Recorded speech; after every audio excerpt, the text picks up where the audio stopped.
Okay, I'm going to try and speak fast because I know we're running out of time this evening and I don't want to keep people from their drinks. So I could have spoken about all kinds of things today. EPIC does over 100 learning solutions per year. What I decided to speak about was a very successful project we've done for the British Army.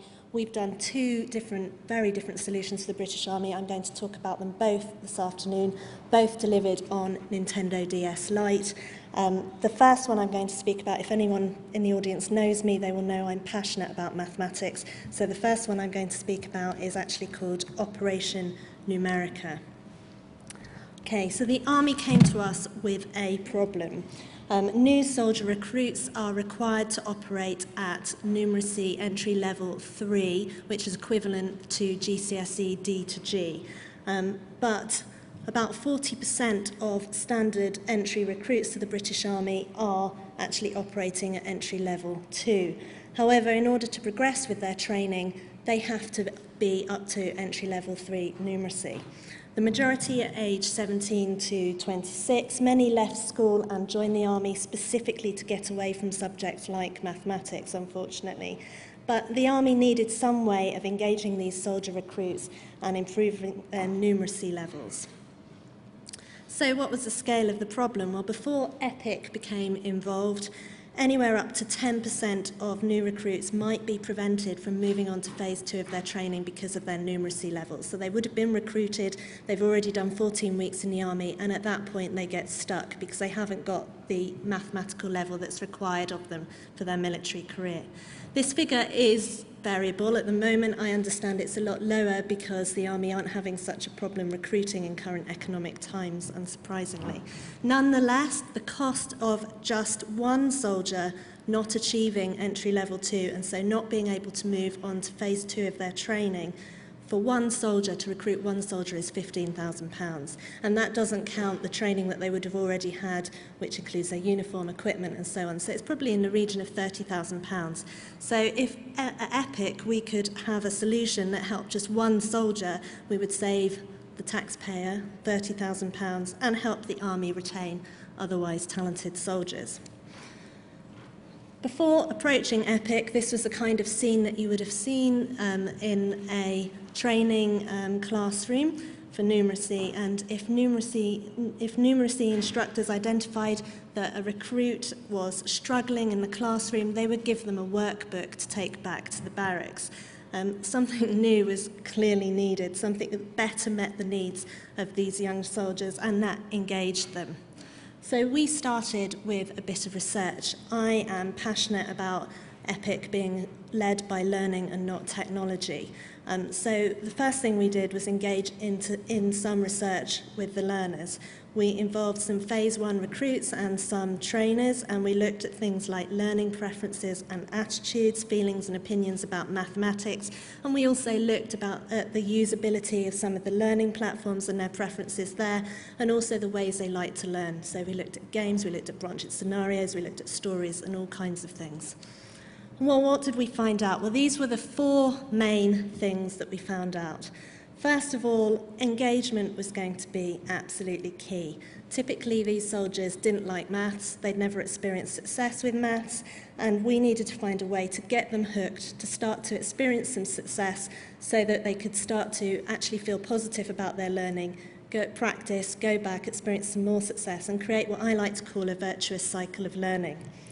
We needed to find a way to help them use their maths in the field that wasn't necessarily reliant on pen and paper, because rarely did they actually have pen and paper when they're actually working. So we wanted to find a way, an alternative computational methods, if you like, that would help them in their use of mathematics and provide visual clues, visualizations like number lines, you know, the kind, instead of hundreds, tens and units being lined up in the way that you would if you were doing something with pen and paper. We knew that they didn't like to read lots and that the language could often get in the way of their understanding of mathematics. And many of them have low literacy levels too. So again, we were hoping that visualizations would be able to help with this. And we knew that presenting them with lots of maths at once, lots of diagrams, lots of questions, was just simply a turn-off and led to cognitive overload. We've all been there when we've been given a worksheet of 25 questions and it feels like an uphill struggle. So why mobile learning? Well, no mode of learning was dismissed at this stage. However, we do blended solutions, but we chose e-learning for one key reason, which was the immediate feedback that you get and also the neutrality of that feedback. Technology allows the learner to get their feedback instantly in a way that a teacher cannot provide to every student in a classroom, and it is also non-judgmental. Why mobile learning in particular? Well, British soldiers have numerous pockets to carry all kinds of tools and devices. A PC, a laptop won't fit in those pockets, but a mobile device will, and allow them to take advantage of spare moments to engage in what we like to call opportunistic learning. Working from a self-study manual, which is what they were asked to do previously, simply felt like homework, and there was a bit of a stigma attached, whereas mobile learners could learn wherever and whenever suited them, on the move, on exercise here or abroad, and there's just no stigma attached to carrying a mobile device around. Why games-based learning? We decided to do games-based learning because we knew that these soldiers needed to practice time and again. They really needed to put the hours in on their numeracy, and there's something about games where you want to better your score and you'll go back and try again in a way that paper-based learning probably doesn't have that kind of impetus, because are you really going to rub out all your answers and try the worksheet again? Probably not. We also looked at ways, as I said, of encouraging mental methods. Workbooks limit mental methods, pen and paper. If you've got a pen, you'll tend to scribble. If you haven't, if you've only got a mobile device available to you, perhaps you won't scribble so much and you'll start to rely on your head to do the maths instantaneously. And finally, we did find that these soldiers preferred using a mobile device to using a PC. They were familiar with them and they were comfortable with them. So the clear choice, therefore, was a portable games console. Why Nintendo DS in particular? Well, we've considered all kinds of mobile devices, and here you can see the big 5 contenders for us. All of them were portable. The best penetration among the user group, along with the Nintendo, was the Sony PSP and Apple iTouch. But for the Army supplying this equipment, it needed to be cost effective, and the Nintendo DS Lite was affordable for them. For us in development, the developers told me that the Sony PSP was going to be the easiest for them to author for, but unfortunately the users didn't really like the scroll wheel, and the stylus was considered more favourable for the entry level 3 maths curriculum as well, because it involved having to write, actually be able to write some maths as well, and also draw shape. All of them would allow the use of dynamic visualizations like number lines or moving things around in arrays for multiplication, but the 2 screens of the Nintendo really won out for us, allowing us to provide the visualizations on one screen and a little bit of text on the other. And finally, for the Army, they really like the robustness of the Nintendo DS because you can close it up and protect the screens. So we developed this, Operation Numerica.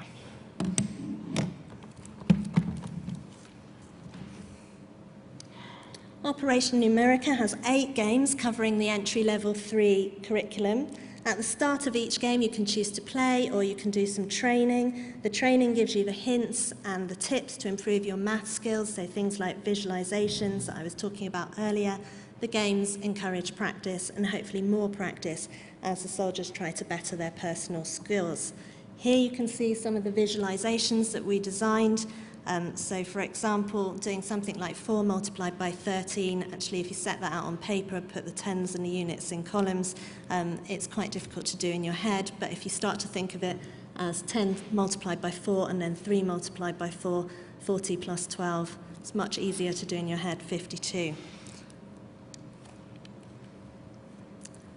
The entry-level Maths 3 curriculum, for those that are are familiar with it, they'll know that it's absolutely context-free, so the maths can be rather abstract. So in trying to engage the learners, we decided to, where possible, set the maths in a context which was relevant to the army, and the soldiers really liked this. So, for example, in the slide before, the arrays showing multiplication were actually arrays of bullets divided into rounds per soldiers. We've also used clock faces to locate a tank at 2 o'clock or 7 o'clock. In measuring, we've used things like tent poles and so on. You get points for the right answer and bonus points if you finish the game in a good time. You can play the games over and over again.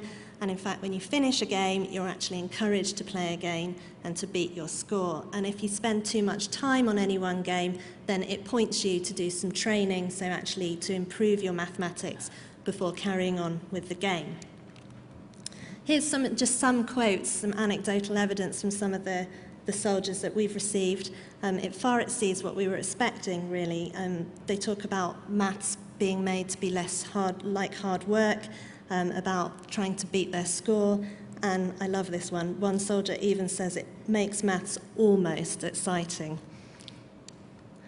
I want to move on now to just very quickly show you another very different solution that we're currently designing for the Nintendo DS as well, which is vehicle maintenance solution for the Royal Electrical and Mechanical Engineers.